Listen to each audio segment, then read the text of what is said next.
ก็แม่นละลึกสบายดีมาพบเราสองคนจะได้เราประวัติความเป็นมาเนาะเกี่ยวกับ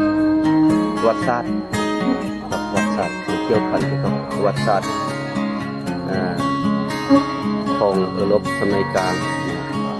แต่เราเกี่ยวกับการระบบการปกครอง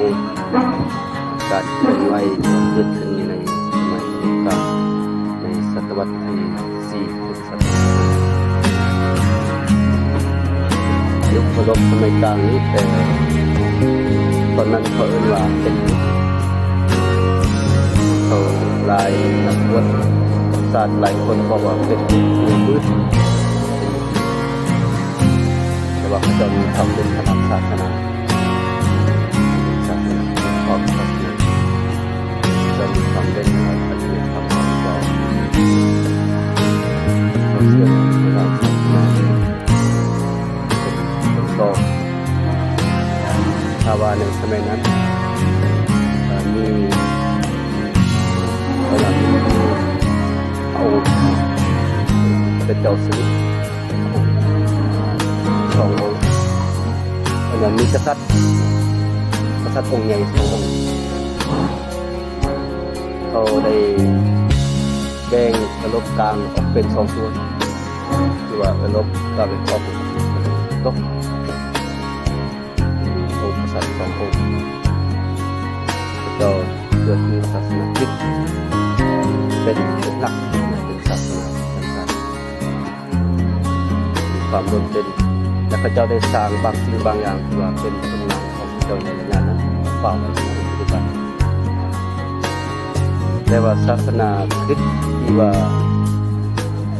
เขาเจ้าได้เชื่อถือคือว่าคือพวกอารยธรรมอารยชนเนาะ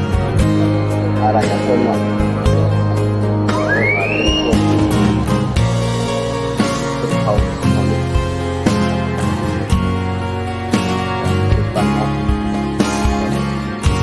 การต่อต้านเกี่ยวกับการศาสนา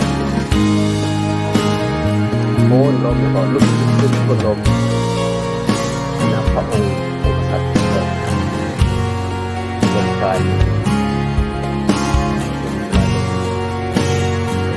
พระเจ้าและพระเจ้าพยับเสื่อมที่ในระยะนั้นนี่ระยะที่ว่าเขาอารยชนได้ขึ้นเป็นวงยุคศาสนาลงแล้วก็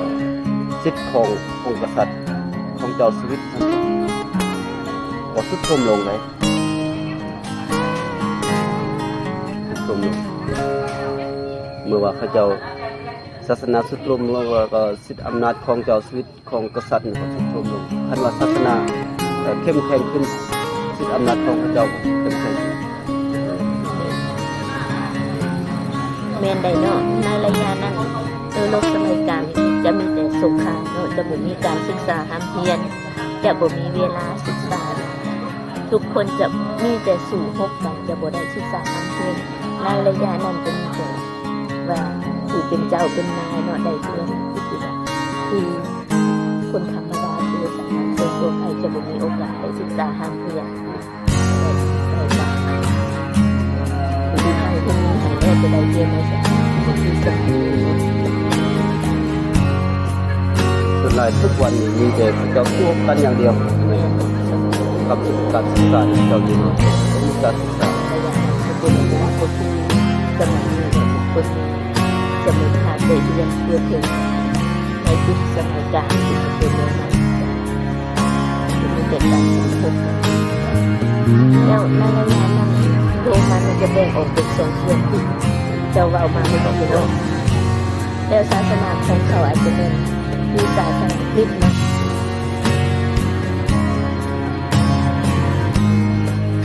เมื่อเป็นแน่นอนเลยเนาะจะ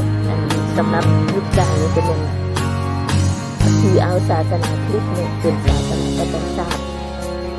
โดยมีคนจำนวนหลายนับถือเนาะ